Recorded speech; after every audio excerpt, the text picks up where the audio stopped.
So today's topic is friction. Friction is always in the opposite direction that we're traveling.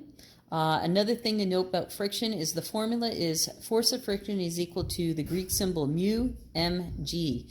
Mu is the coefficient of friction. It does not have units, and what mu is how clean and smooth the surface is.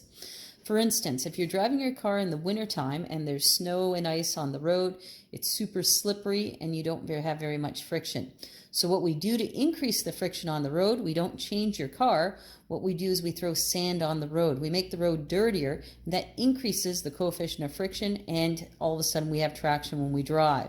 So let's try a few problems. So the first one here in the example, we have an 85 kilogram hockey player glides along the ice with his steel blades.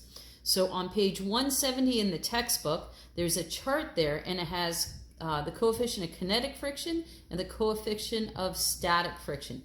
Static is the force you need just to get something moving. So static is for stationary objects.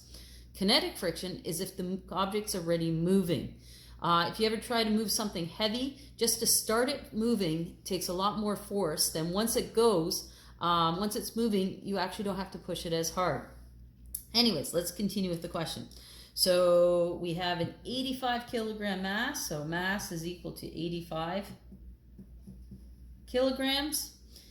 And we know that it's steel blades on ice. So on page 170, you'll see that mu k is 0.01.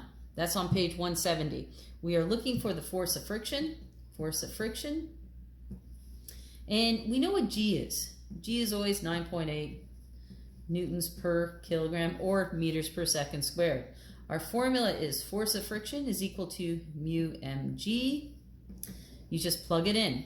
We have mu is 0.01, mass is 85, G is 9.8.